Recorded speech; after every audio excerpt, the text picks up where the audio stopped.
Numéro 10, le Lexus Hoverboard. Les ingénieurs de Lexus ne sont visiblement pas intéressés que par les voitures.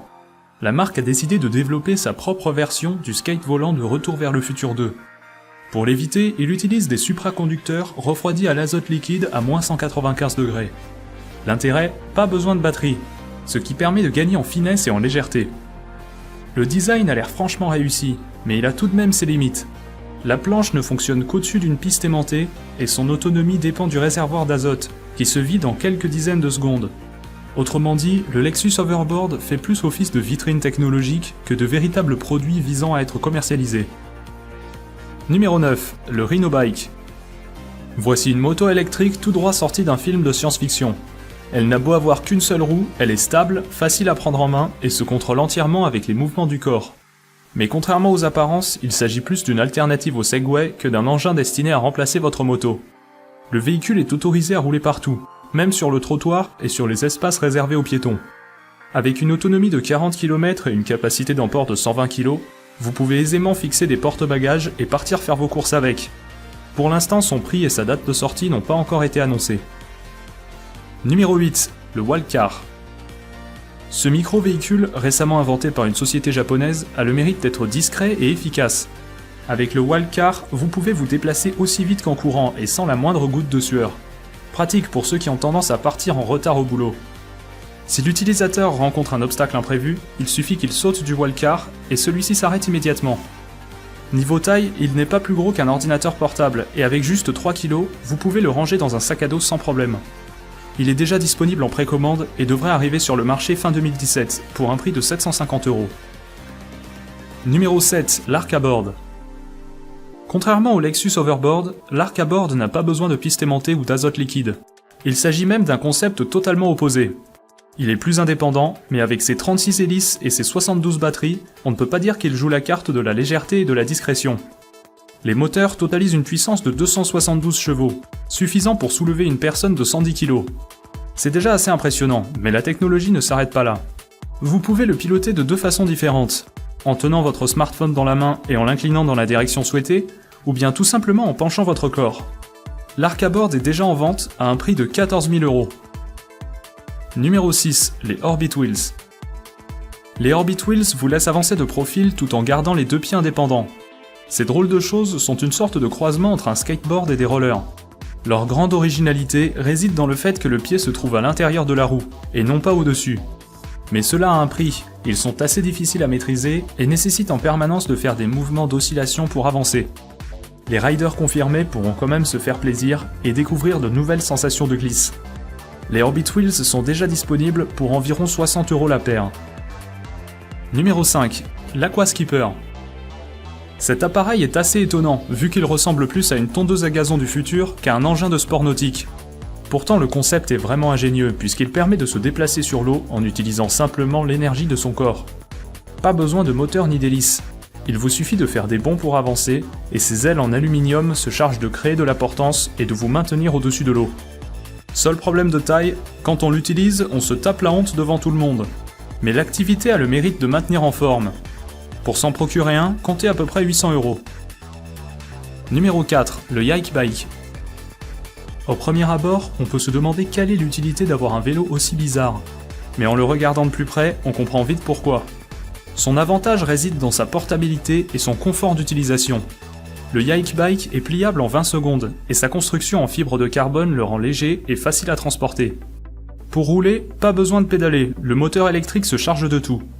Le Yike Bike a aussi l'avantage d'être plus confortable qu'un vélo classique, car vous êtes assis le dos légèrement vers l'arrière, comme sur un fauteuil.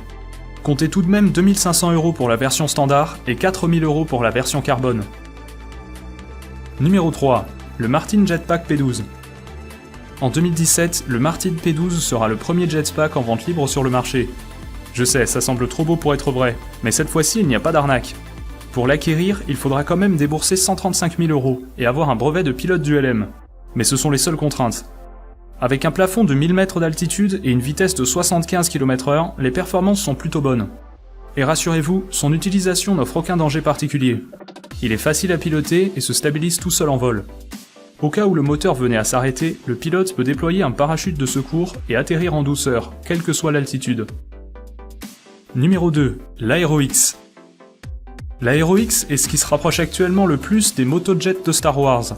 Ses larges rotors en carbone lui permettent de s'élever jusqu'à 4 mètres au-dessus du sol et d'atteindre une vitesse de 72 km/h. Niveau prise en main, c'est assez intuitif. Il suffit de tourner le guidon comme sur un 2 roues classique. Et avec une autonomie d'1h15, on peut dire que l'engin semble plutôt au point. Sa date de sortie est prévue pour l'année 2017. L'Aero-X sera alors disponible au grand public pour un prix de 80 000 €. Numéro 1. La Quant FE. La Quant FE est une voiture qui utilise un carburant révolutionnaire et quasiment sans compromis. Ses réservoirs ne contiennent non pas de l'essence, mais 2 liquides ioniques de charge opposée. Cette technologie est supérieure à tout ce qui a été essayé jusqu'à présent. Les liquides ne polluent pas, ne sont pas inflammables et permettent un rendement très élevé. Avec une puissance de plus de 1000 chevaux et 800 km d'autonomie avec un seul plein, la Quant FE reste tout simplement inégalée. Pour l'instant, seuls quelques prototypes ont été construits, mais la marque espère bientôt commencer la production et assure que le véhicule est... It's the grand final for the Red Bull Cliff Diving World Series 2013. We're here in the scenic province of Krabi, Thailand. It's almost as if these cliff faces have been custom made for the best cliff divers in the world. 14 divers are here to show off their skills, but only 2 of them have a chance for glory and to hold the Champions Trophy. And those men are Gary Hunt from the UK and Artem Silchenko from Russia. I will fight until the end.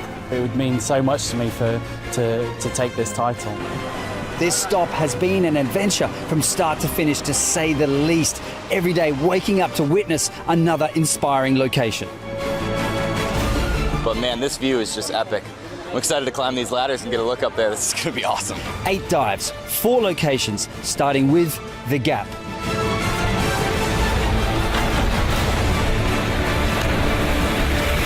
And the stunning Maya Bay.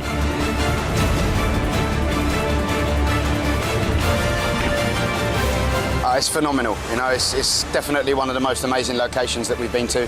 The dramatic stalactite next to the Viking Caves, probably the most challenging but the most unique and spectacular location we've ever seen.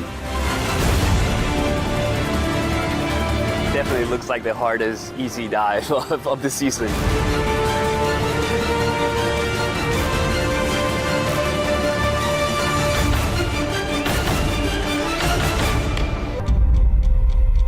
Now, Hong Island is a place where everything will be decided. The scene is set, the atmosphere is set, the platform is set at 27 meters for the greatest final we've ever seen. Stevie Lebeau turned on the heat with a front 5 somersaults in 3 seconds, and did he execute it well? Yes, he did.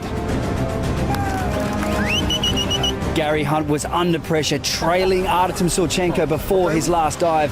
Even with a high degree of difficulty of 6.3, Gary still needed a near-perfect dive to have a chance to win the title. Well, all my dives today felt great in the air, but I'm having problems with the entry. What can I say? I would have loved to come here and dived on my best form, but it wasn't to be.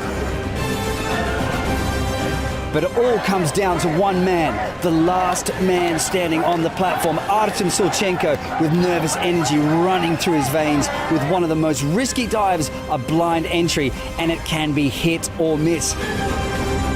But Artem Silchenko pulled out the trump card for a fairy tale ending, scoring 2 10s from the judges. Yeah, I did it, and now I don't believe. Because after the handstand, I fly through the water one more time, and underwater I just, no, yes, really, come up and look, it's 10, 9.5, yes, this is today's day for me. He's not only the winner here in Thailand, but the overall series champion for 2013. What a competition, what a season, and we can't wait to see what's in store for the Red Bull Cliff Diving World Series 2014.